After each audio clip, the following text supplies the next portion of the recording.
Good afternoon, everyone. My name's Aimee Kennedy. I'm here today to talk to you about the 720-day challenge and try to recruit you into my challenge. Now, this isn't a challenge about practicing yoga, giving up carbohydrates or caffeine or anything like that. See, 720 days is the number of days that the average American high school student spends working towards their high school diploma. So this 720-day challenge, this notion of the high school diploma, and making it more meaningful and really giving it some authenticity for kids is important to me in my professional life. I work at Battelle. We say we solve the world's toughest problems. We help people who are paralyzed move their arms. We help newborn babies breathe easier. We actually made that Oreo cookie package that opens on the top instead of on the side. You guys are super welcome for that. But see, we also work in the world of education because we believe that education is a problem worth solving. So I get to spend my day designing the 720 days of high school as something that's meaningful and fun. Before I worked at Battelle, I was actually a teacher and a high school principal. I spent a lot of time thinking about high school graduation, a lot. But personally, the idea of high school graduation means a lot to me because I'm the parent of a high schooler. This is an old picture of him. This is Matt. He's 2 years into his 720 days, and what his high school is doing with him is really important to me.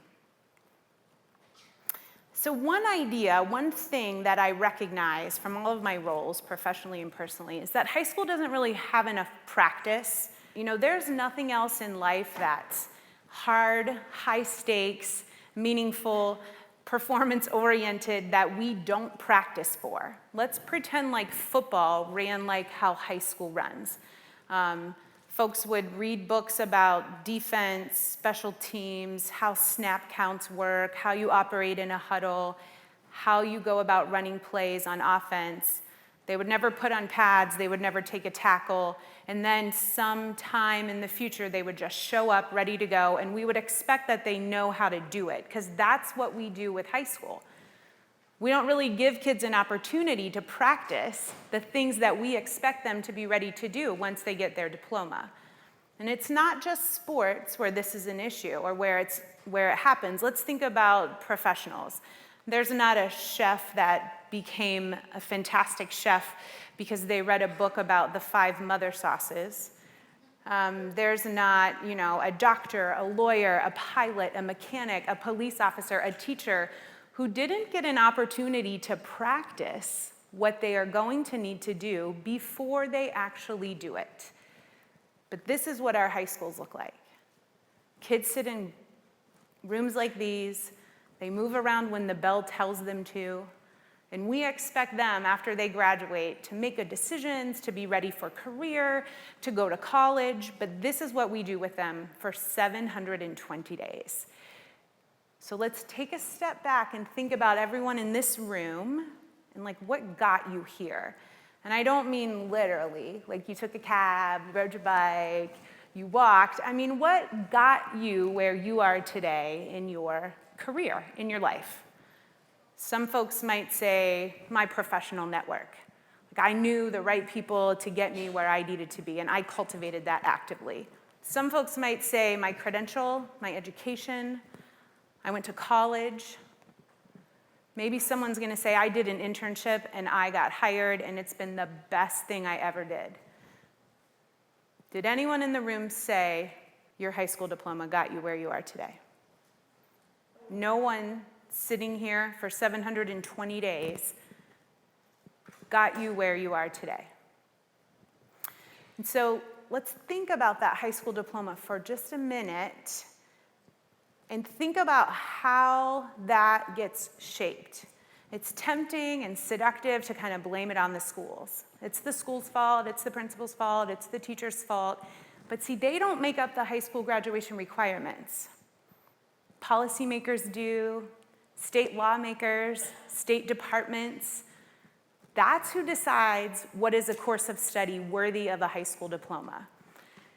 So let's take a peek at what the high school diploma requirements were back when I was in high school. Now, I know you're not going to believe this, but it was quite a bit of time ago.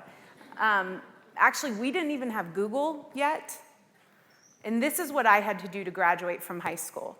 See, if you can't see, it's just sort of a collection of classes, a bit of a checklist, 3 of these, 2 of these, 1 of those, boom, boom, boom, you're done. That's how it worked. Aside from not having Google, this was the technology that was changing the world. So let's think about where we are today. Aside from having Google, in fact, we can make phone calls on our wristwatches. We can put on glasses and see a computer. And ladies and gentlemen, this technology is old. This is old technology. So one might assume that high school graduation requirements, at least in the state of Ohio where I'm from, would have changed substantially. And I have to tell you, that assumption is wrong, actually. It's a bit of a shell game, a bit of a reshuffling. Instead of 4 of these, take 2 of these. We're going to move some from here and put them up there. But we haven't really addressed the fact that the world has changed. Being an adult is hard. And we have a limited amount of time with kids when they're in high school. You know, the high school diploma is getting less and less valuable. I was reading the other day, and this study from 2014 from the National Center for Education Statistics, shows that there's an employment gap. I mean, that's probably not surprising to anyone. If you only have your high school diploma, you're less likely to be employed than if you have a college degree.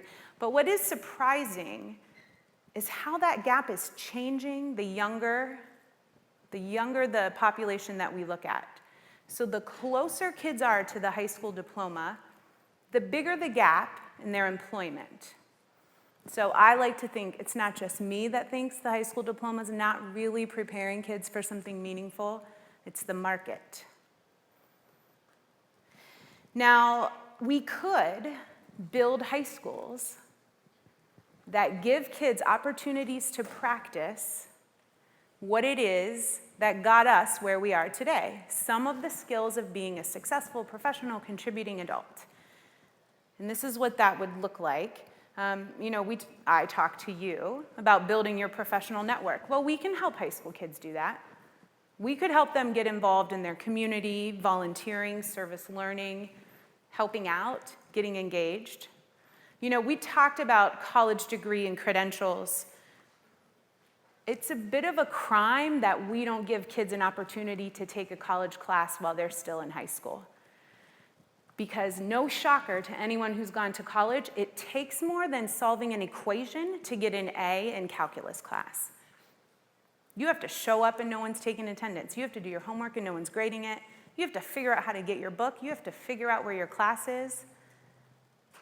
And the best AP class in the world does not prepare you for that. And finally, we talked about this idea of internship or some sort of career exploration. And there's absolutely no reason that high schools can't build that in as part of a graduation requirement, as part of an expectation for every kid. Because if we went to any high school around, they would say, yeah, kids can earn college credit, and yeah, we do career exploration, and of course we do service learning. But the thing that I've seen throughout my 20-ish years in education is that those things are true for very select groups of kids. They're not all true for all the kids. And so what would happen if? What does it look like if we take the 720 days we have with kids, we take this notion that a diploma is going to mean something, and we put it all together? What would happen? I'm going to show you. I'd like you to meet Metro High School. Metro High School's been around for a decade. I used to be the principal there. We have an inclusive lottery admission, so kids just come because they want to. It's 100% of our kids have graduated from high school on time. They've all been accepted into college. 85% of our kids have earned college credit before they graduate, and our ACT scores consistently beat those of the state of Ohio. And I would like to point out that 50% of the seats in this school are reserved for our students in our largest urban district. So we try really hard to get, come as you are, come in the door. And so I gave you a quick snapshot, but I'd like you to hear inside the walls of Metro from Jack McClintock. Jack's one of my former students. He graduated from Metro in 2010. He graduated from The Ohio State University in 2012. He runs a successful business in Columbus, Ohio. And let's see what he says. I was never good at testing. I mean, frankly, I was awful at testing. So after I would take a proficiency test or something, I always was disappointed because I would be, all right, maybe a little bit above average, average to above average. And then you would see your peers and other people, go across to the high school or taking these other, bigger classes, and you would be like, oh man, they're smarter than me. And that doesn't work. It makes you feel bad. I don't remember very much curriculum, and I don't think that's an uncommon thing. But I remember the excitement that I learned to have when it came to solving a problem. No, there isn't a perfect system. So instead, I'm going to change my mindset because that's how I've been trained. And I was trained to do that at Metro. I was trained to think that way. I don't forget my education at Metro. I might forget the curriculum. I might forget the material. But every single day when I'm working in the field, the Metro habits, we call them, critical thinker, inquiring learner, collaborator, active and responsible decision maker, and engaged learner, those are constantly just burned into the way that I approach things. So every time I see Jack, I say, you have no idea where you've been sharing your message.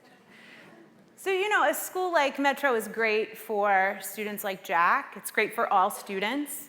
It really helps them practice what it is they need to do after they graduate from high school. But what might not be so evident is that schools like that, where we focus on meaningful experiences, purposeful practice, preparing kids for life after the diploma, are really good for teachers. So before I worked at that school, before Jack was my student, I taught kids in rooms and rows like that. I wasted time having kids write formulaic essays about the plot of Romeo and Juliet. I wasted some of their days. But when I came to Metro, and the expectation was different for me and for students, kids got to talk in my class, they got to collaborate, they got to try, revise, persist, try again. They produced real-world projects that had some meaning. I made better use of their days. That Metro model is not just working in a little corner of Columbus, Ohio. It's been replicated 31 times across the state of Ohio, all kinds of kids, all kinds of communities, all kinds of situations. Changing that expectation for what the high school diploma really means is powerful stuff. So how can you help? How can you join my challenge? If you happen to be a teacher, I feel like you have the most fun way you can join. You can just incorporate some real-world experiences in your lessons. If you happen to be a principal or a school leader, it's also really fun. You can just open up the doors of your school, create partnerships, bring the world in, send your kids out. It's good for everyone. What if you're not either of those? And what if you're saying to yourself, yeah, but I'm not a parent either. It's okay. What I want parents to do is put pressure on your policymakers, but you can do that if you're an uncle, if you're an aunt, if you're just an advocate, if you're a neighbor, a friend, a big brother, a big sister. You can put pressure on your lawmakers and your policymakers to make your high school diploma mean something. That can seem intimidating, putting pressure on your policymakers. You might be surprised to learn some of the things that folks have successfully pressured their policymakers into doing. For example, in 2015, some folks in the state of Arkansas decided that cursive writing was really important and made it mandatory for all students. Their lawmakers put forth a bill. It passed. I mean, God bless their hearts in Arkansas. If they can get cursive writing put into law, can't we get something as important as meaningful high school experiences put into law for our kids too? Thanks very much.